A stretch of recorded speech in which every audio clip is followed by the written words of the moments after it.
মনে করো এই রেখাংশটা এইভাবে চলে গেল, আর এই রেখাংশটা এখান থেকে এইভাবে চলে গেল। গাইডেন্স সাপোর্ট ম্যাথ এডুকেশান ক্লাসে অষ্টম শ্রেণীর সমস্ত ছাত্রছাত্রীদের স্বাগত জানিয়ে শুরু করছি আজকের অঙ্কের ক্লাস। আজকের ক্লাসে তোমাদের আমি শেখাবো একটা ইম্পর্টেন্ট সম্পাদ্য। কোষে দেখি 23-এর সরলরেখাকে সমান ভাগে ভাগ করা। এর আগের ক্লাসে তোমরা শিখেছো যে একটা সরলরেখাকে কিভাবে সমদ্বিখণ্ডিত করতে হয়, অর্থাৎ সমান 2 ভাগে ভাগ করা যায়, বা 4 ভাগে ভাগ করা, বা 8 ভাগে ভাগ করা, বা 16 ভাগে ভাগ করা। এই প্রসেস বা এই সিস্টেমটা নিশ্চয়ই তোমরা শিখেছো। আজকের ক্লাসে তোমরা শিখতে পারবে যে একটা সরলরেখাকে কিভাবে 5 ভাগে বা 3 ভাগে বা 7 ভাগে বা 9 ভাগে ভাগ করতে হয়, বা 6 ভাগে ভাগ করা যায়, সেটা তোমরা আজকে শিখবে। খুবই সহজ সরল পদ্ধতি, যে কেউ অনায়াসেই এই প্রসেসটা শিখতে পারবে, কোনো অসুবিধাই থাকবে না।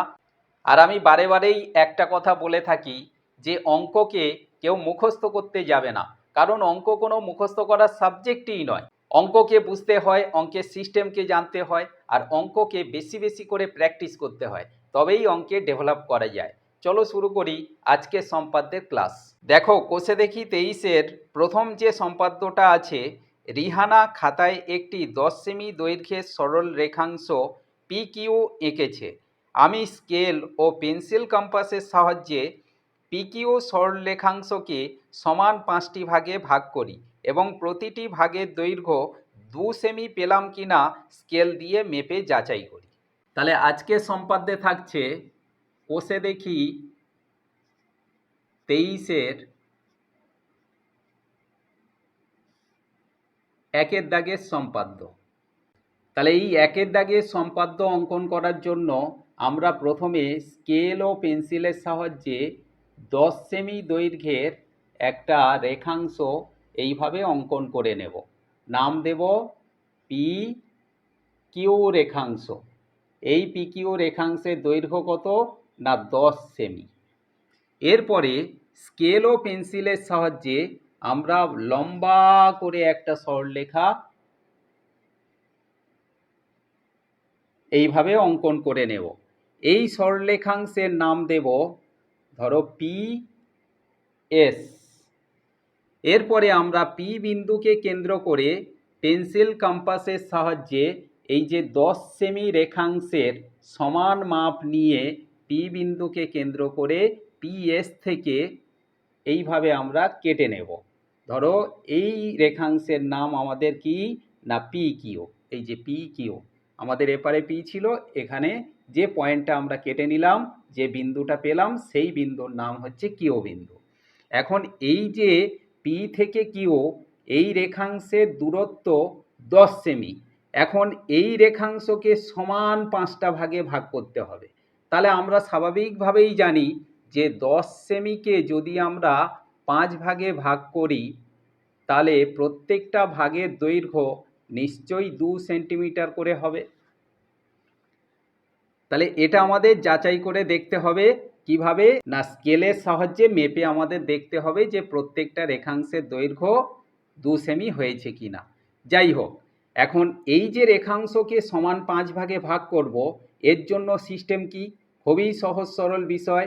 প্রথমে আমরা পি বিন্দুকে কেন্দ্র করে পেন্সিল কম্পাসের সাহায্যে যে কোনো মাপ নিয়ে, হতে পারে ছোট, হতে পারে বড়, কোনো মাপজোকের ব্যাপার নেই, যে কোনো একটা মাপ নিয়ে আমরা এইভাবে একটা বৃত্তচাপ অঙ্কন করে নেব।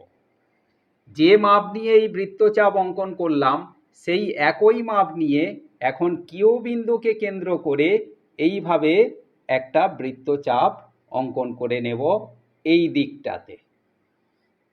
এরপরে আমরা এখানে কাঁটা বসিয়ে একটা মাপ নেব।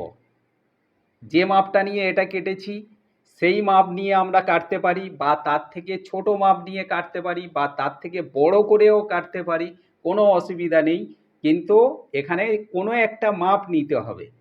আমরা এখানে কি করছি না, যে দৈর্ঘ্য নিয়ে এই বৃত্তচাপ আমরা কাটলাম তার থেকে ছোট করে নিলাম কাঁটাটাকে। তাহলে মনে করো এখান থেকে আমাদের এইভাবে কাটা হলো, এইটা হলো ছেদবিন্দু। যে মাপ নিয়ে এইটা কাটলাম সেই একই মাপ নিয়ে এখানে কাঁটা বসিয়ে আমরা কেটে নেব। তাহলে মনে করো যে এখান থেকে আমাদের কাটা হচ্ছে। এখন এই যে পি বিন্দু আর এই যে কাটা অংশ, এই দুটো পয়েন্টকে যুক্ত করে আমরা এইভাবে বর্ধিত করে দেব। ঠিক একইভাবে এখানে কিউ বিন্দু আর এই যে কাটা অংশ, দুটো বৃত্তচাপ যে বিন্দুতে ছেদ করেছে, এই দুটো পয়েন্টকে যুক্ত করে এইভাবে এদিকে বর্ধিত করব। তাহলে এটা আমরা করব স্কেল ও পেন্সিলের সাহায্যে। মনে করো এই রেখাংশটা এইভাবে চলে গেল, আর এই রেখাংশটা এখান থেকে এইভাবে চলে গেল। এর পরের কাজ, আমরা পেন্সিল কম্পাসের যে কোনো মাপ নিয়ে, যে কোনো দৈর্ঘ্য, মনে করো এই রকম একটা মাপ নিয়েছি, তাহলে এই মাপ নিয়ে আমরা পি বিন্দুকে কেন্দ্র করে এখানে বসিয়ে কেটে নেব। যেখানে কাটলাম সেখানে বসিয়ে আবার কেটে নেব, যেখানে কাটলাম আবার সেখানে বসিয়ে কেটে নেব। এইভাবে আমরা কাটতে থাকব। এখন কতবার কাটতে থাকব এইটাই ভালো করে মনে রাখবে, যে আমরা যদি একটা সরলরেখাকে 5 ভাগে ভাগ করতে চাই তাহলে আমরা কাটব 4 বার, আর যদি একটা সরলরেখাকে 3 ভাগে ভাগ করতে চাই তাহলে আমরা কাটব কিন্তু 2 বার, অর্থাৎ একবার কম। যত ভাগে ভাগ করতে চাই তার থেকে 1 ভাগ কম কেটে নেব। তাহলে হিসেব মতো আমাদের এখানে 5টা ভাগে ভাগ করার জন্য আমরা যে মাপ নিয়ে কাটব সেটা আমরা 4টে ভাগে কেটে নেব। তাহলে এই পি বিন্দুকে কেন্দ্র করে কেটে নিলাম, আবার এই যে পয়েন্ট পেলাম এখানে কাঁটা বসিয়ে আবার কেটে নেব, ওই একই মাপ নিয়ে এইভাবে কেটে নিলাম, আবার ওই একই মাপ নিয়ে ওখান থেকে কেটে নিলাম, আবার একই মাপ নিয়ে এইভাবে কেটে নিলাম। তাহলে আমরা দেখব গুণে এখান থেকে এটা 1টা 2টো 3টে 4টে অংশ আমাদের কাটা হয়ে গেছে। যে মাপ নিয়ে এখানে কাটলাম সেই মাপ নিয়ে এবার কিউ বিন্দুকে কেন্দ্র করে আমরা কিন্তু কাটতে থাকবো। তাহলে মনে করো এখানে কাটা হলো, আবার এখানে বসিয়ে এখানে কাটা হলো, আবার এখানে বসিয়ে এখানে কাটা হলো, আবার এখানে বসিয়ে এখানে কাটা হলো।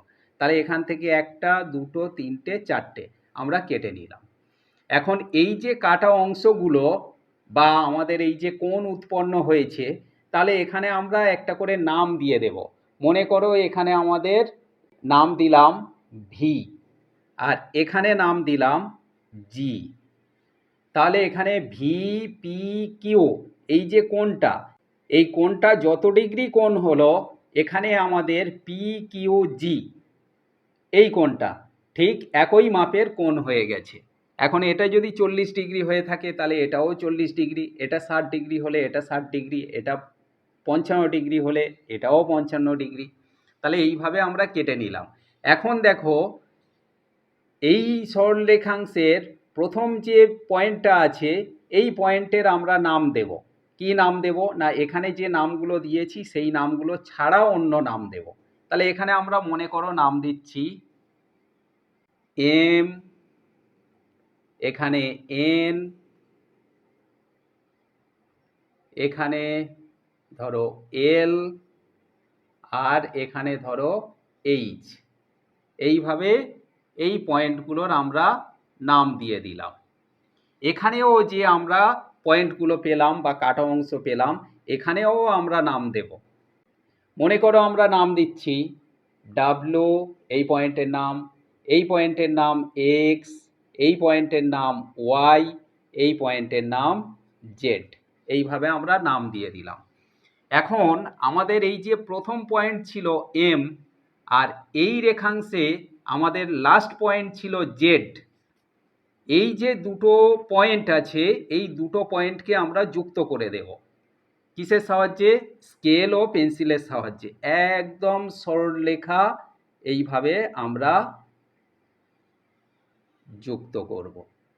ঠিক তার পরেরটার সঙ্গে এদিকের পরেরটা একইভাবে আমরা যুক্ত করব, এইভাবে। ঠিক পরেরটার সঙ্গে পরেরটা এইভাবে যুক্ত করব। আর এখানে শেষেরটার সঙ্গে এখানে দেখো প্রথমেরটা এইভাবে যুক্ত হলো। এখন এই যুক্ত হওয়ার ফলে এখানে দেখো একটা অংশ পেলাম, এখানে 2 নম্বর অংশ, এই 3, এখানে 4 আর এখানে 5। তাহলে আমাদের 5টা ভাগে এই রেখাংশটা কিন্তু ভাগ হয়ে গেল এবং এটা অবশ্যই সমান ভাগে ভাগ হলো। অর্থাৎ আমরা যদি স্কেলের সাহায্যে মেপে দেখি তাহলে এই প্রত্যেকটা ভাগের বা অংশের দৈর্ঘ্য পাবো 2 সেন্টিমিটার করে। এখন এই কাটা অংশগুলোর নাম দিতে হবে। এইটা মনে করো পয়েন্টের নাম দিলাম এ, এটা বি, এটা সি আর এটা ডি বিন্দু।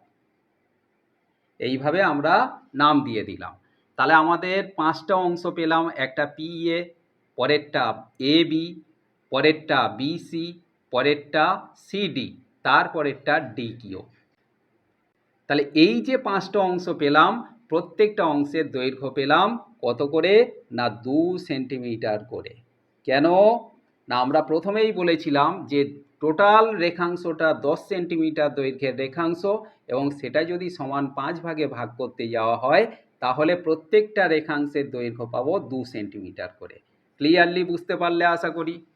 তাহলে আশা করি আজকের এই যে সহজ সরল সম্পাদ্যটা বুঝতে কারোরই কোনো অসুবিধা রইল না। আর ইন কেস যদি কোনো সমস্যা থেকেও থাকে বা কারোর বুঝতে কোনো অসুবিধা হয় অবশ্যই আমাকে কমেন্ট করে জানাবে। আমি এই সম্পাদ্য আবার বুঝিয়ে দেব, চিন্তার কোনো কারণ নেই। সবাই ভালো থেকো, সুস্থ থেকো, ভালো করে পড়াশোনা করো। আর এমন সব অঙ্কের ভিডিও পাওয়ার জন্য অবশ্যই গাইড অ্যান্ড সাপোর্ট চ্যানেলটিকে সাবস্ক্রাইব করে সঙ্গে থেকো।